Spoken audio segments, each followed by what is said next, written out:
Que a paz de nosso Senhor Jesus Cristo esteja na sua vida. Mais uma vez aqui estamos para compartilhar com você subsídios da Escola Bíblica Dominical do próximo domingo, a lição de número 4, que fala sobre a provisão de Deus no Monte do Sacrifício. Nós vamos estudar nesse subsídio os instrumentos da providência. Embora o Deus triuno seja o autor primeiro e causa eficiente e última da providência, ele usa seus instrumentos, que são chamados causas secundárias, para prover, preservar, dirigir, governar e concorrer nos eventos da história do mundo e nas vidas de todos os seres e obras de sua criação. Esses instrumentos ou causa secundária das obras providenciais de Deus são os seres angelicais, seres humanos em geral, nações e reis ímpios, seres irracionais e os fenômenos da natureza. Os seres angelicais ou seres celestes, aqueles que foram criados todos de uma só vez, que não formam uma raça, são formados por Deus para serem instrumentos de sua providência. Eles são chamados frequentemente na Escritura de exército do céu. Em Daniel capítulo 4, versículo 35, confirma isto, dizendo: todos os moradores da terra são por ele reputados em nada, e segundo a sua vontade ele opera com o exército do céu e os moradores da terra. Não há quem lhe possa deter a mão, nem lhe dizer: que fazes? Todos os anjos são instrumentos das obras providenciais de Deus, sejam eles bons ou maus, eleitos ou reprovados. Ninguém pode impedir a ação providencial de Deus através dos seus instrumentos. Ninguém pode contestar o que Deus faz, nem do modo como ele faz, nem com os instrumentos que ele usa. A argumentação abaixo é uma tentativa de provar escrituristicamente essa verdade sobre a obra providencial de Deus. Apenas um exemplo nesta parte é suficiente para ver a obra providencial de Deus na vida de seres humanos através de seres angélicos. Deus enviou um de seus anjos para confortar Jesus Cristo. Lucas capítulo 22, versículos 42 a 44, confirma isso que nós estamos dizendo. Jesus Cristo, que ele era perfeito, mas não unicamente homem, como tal, em agonia, precisou do conforto do seu Pai. Deus poderia confortá-lo de um modo direto, sem o uso de instrumentos, mas ele determinou que um anjo fizesse essa obra providencial. Os Salmos 91, versículos de 11 a 12, diz: porque aos seus anjos dará ordens a teu respeito, para que te guardem em todos os teus caminhos. Eles te sustentarão nas suas mãos, para não tropeçares em alguma pedra. Satanás usou indevidamente esse texto, mas é verdade que os anjos foram usados por Deus para socorrer Jesus Cristo em suas necessidades. Ou seja, os anjos são ministros de Deus e ouvem as ordens de Deus para que sirvam os seres humanos, especialmente o Redentor deles. Jesus Cristo disse que todos os anjos estariam ao seu dispor se ele os pedisse ao Pai, a fim de que ele destruísse os seus inimigos. Mas os homens fazem somente aquilo que está decretado por Deus. Nunca a ação dos anjos vai de encontro ao plano de Deus. Por essa razão, Jesus não dispôs deles para fazer o que era absolutamente justo. Os anjos eleitos são instrumentos que Deus usa para a consecução das suas obras providenciais. Eles permanecem continuamente diante de Deus esperando as suas ordens. Por essa razão, o escritor aos Hebreus diz que os anjos são espíritos ministradores enviados para serviço a favor dos que hão de herdar a salvação. Aos Hebreus, capítulo 1, versículo 14. Acovardado diante do poder da rainha Jezabel e desanimado pela ameaça de morte, Elias fugiu para o deserto, deitou-se debaixo de um zimbro e pediu a morte para si e adormeceu. O texto da Escritura diz que um anjo o acordou a fim de que ele tomasse alento com a comida que lhe havia sido trazida. Depois de comer um pão cozido sobre pedras em brasa, Elias se fortaleceu. O anjo foi o instrumento da preservação de Elias, a causa secundária, mas Deus era a causa primária daquela obra providencial. Quando Pedro estava preso, Deus, em sua providência, resolveu ouvir as orações da igreja a favor dele e enviou o seu anjo para libertá-lo de um modo miraculoso. Isso está em Atos capítulo 12, versículos de 7 a 9. Essa manifestação providencial não era uma visão, mas um fato real, e colocou Pedro em liberdade para o testemunho entre os irmãos. Todavia, a glória daquela obra providencial era de Deus. Deus foi a causa primária e o anjo a causa secundária da obra providencial da salvação de Pedro. Não somente os anjos eleitos, mas também os reprovados participam da obra providencial de Deus, como instrumentos do seu juízo e do seu desagrado dos homens. Falando dos males que vieram sobre os egípcios, Asaf se refere aos anjos maus como instrumentos da divina providência da expressão da justiça punitiva de Deus. Lançou contra eles o furor da sua ira, cólera, indignação e calamidade. Legião de anjos portadores de males. Isso está em Salmos 78, versículo 49. Provavelmente eles participaram das pragas das trevas para afligir e horrorizar os egípcios. Numa análise que nós podemos fazer desse texto, Deus usou os anjos maus para cumprir os seus propósitos providenciais neste mundo, no tempo dos reis maus de Israel.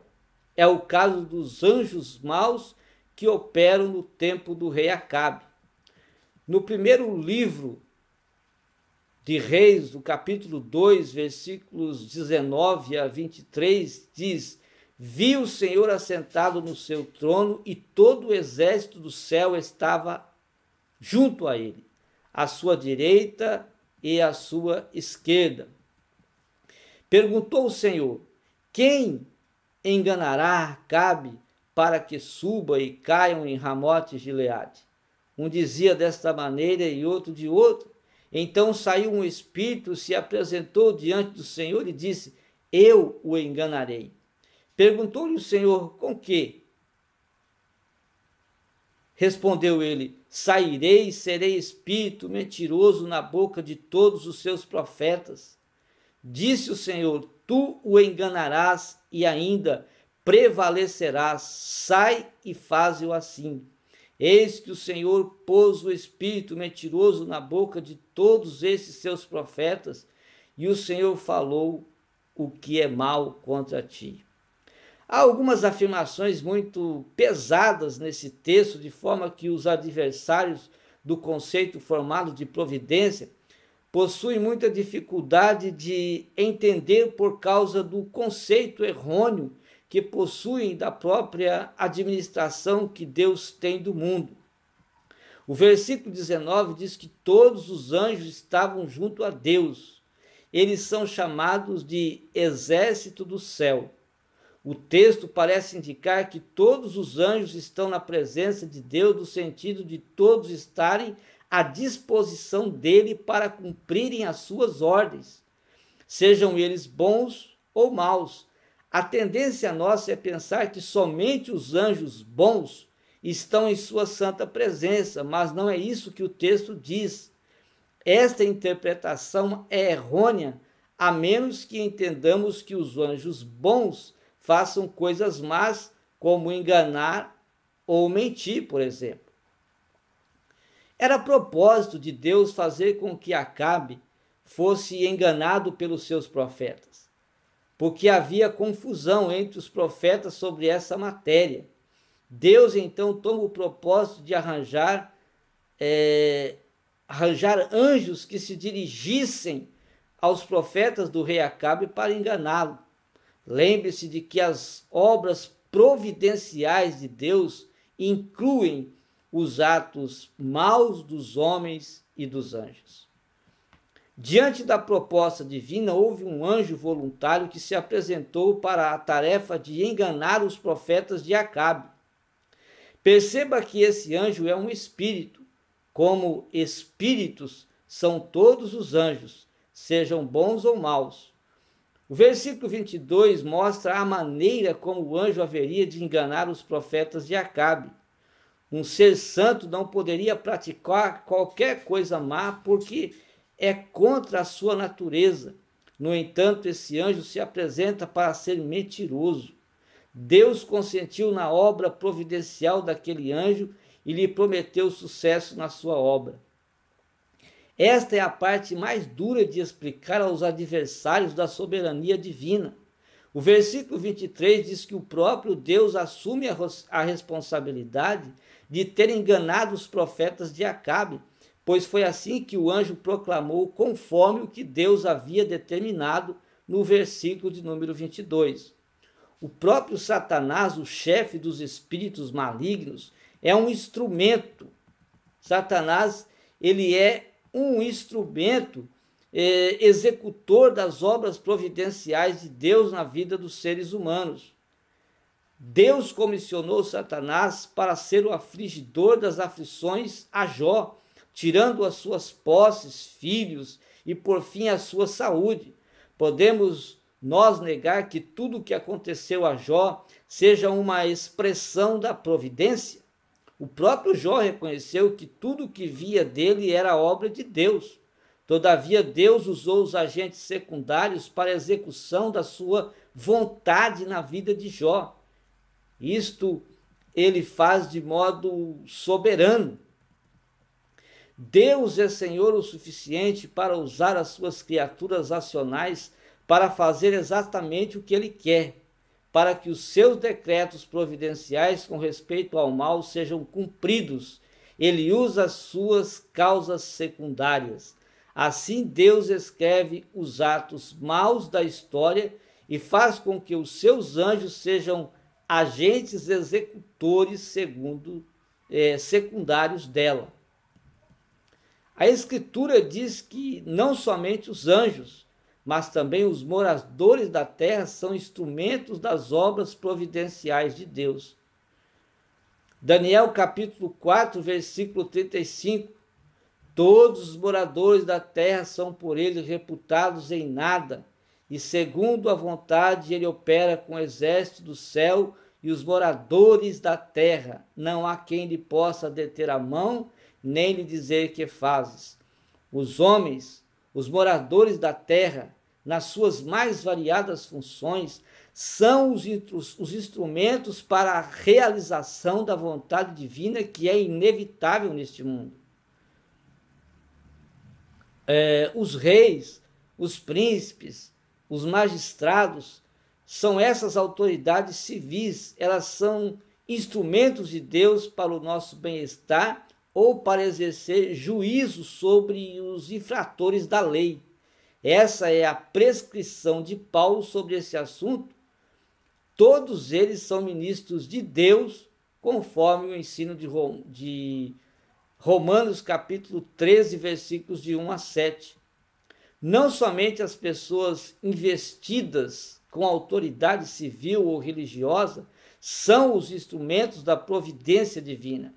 Também pessoas comuns sem quaisquer posição neste mundo podem ser usadas por Deus para cumprir os seus decretos providenciais na vida de outras pessoas.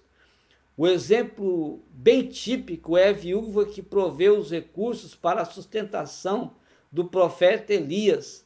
após Deus usar os seres irracionais que eram os corvos no sustento de Elias, quando a seca realmente começou, Deus providenciou outro meio para o seu sustento.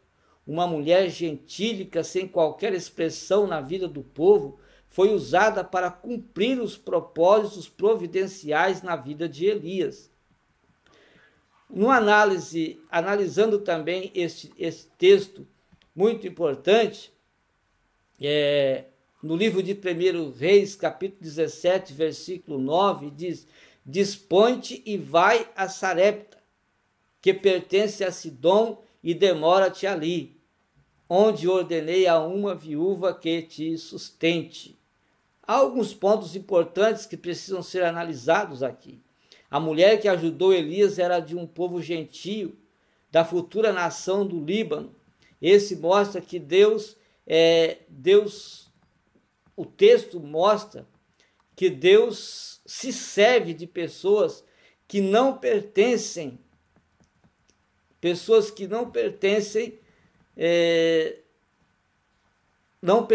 ao povo israelita, para serem úteis na sua obra providencial. Com isso, Deus quis mostrar que para os judeus, que ele é Senhor na distribuição de suas graças salvadoras e preservadoras. Conferindo a interpretação que Jesus fez desse texto em Lucas capítulo 4, 25 a 26, é irônico que Deus se sirva de uma viúva para socorrer Elias. Ele poderia tomar uma pessoa mais abastada para fazer esse socorro, mas o seu propósito era também proporcionar a solução para os problemas dela através de Elias. Veja a providência extraordinária de Deus para a viúva através da instrumentalidade de Elias nos versos subsequentes. Note que a Escritura fala mais uma vez no capítulo 17 que Deus ordena o acontecimento de sua obra providencial. Como veremos abaixo, a ordenação aos corvos diz respeito a um decreto a seres irracionais. Aqui no versículo 9 diz respeito a seres racionais. Todavia, em ambos os casos não se pode pensar numa ordem verbal ou audível, de forma alguma. É a ordenação decretiva que determina o acontecimento de uma ação através da instrumentalidade de causas secundárias. É a determinação divina de fazer as coisas acontecerem através do uso de instrumentos. Nesse último caso, uma mulher sem expressão, uma viúva, recebe Elias em sua casa sem qualquer abundância, pois a última refeição haveria de ser tomada por causa da escassez de alimento, e bondosamente lhe proveu sustento, mesmo sabendo que depois disso ela poderia morrer porque não tinha mais o que comer. Deus inclinou o coração da mulher para que desse alimento a Elias, do contrário, seria uma impossibilidade, pois ela não possuía nem para sua própria casa. O resultado da história é a ação providencial de Deus para o sustento contínuo dela. 2 instrumentos foram usados, primeiro a mulher para o sustento temporário de Elias e depois Elias para o sustento definitivo. No primeiro caso, trata-se de uma providência ordinária e no segundo caso, de uma providência extraordinária. Nós vemos aqui que Deus, ele providencia meios, ele providencia para os seus filhos, seja lá da forma que for, mas ele providencia a solução para os problemas, ele providencia para os seus filhos a solução para tudo aquilo que se encontram necessitados em fases difíceis de provações. Deus há de abençoar a sua vida e providenciará o que você tem necessidade. No tempo de Deus, as coisas vão acontecerem na sua vida. Deus vai abençoar a sua casa, a sua família. Deus vai abençoar a sua atitude, a sua decisão, porque você está sendo fiel a Ele, porque você está sendo servo dEle. Continue na presença de Deus, e Deus, de uma forma ou de outra, Ele vai providenciar o que você tanto deseja, né? Seja, não sei de que forma, mas Ele vai providenciar, porque Ele é o dono de tudo, Ele sabe todas as coisas, tudo está dirigido por Deus, está sob o seu domínio, e Ele assim o fará na sua vida. Que Deus possa continuar abençoando a sua vida, em nome de nosso Senhor e Salvador Jesus Cristo.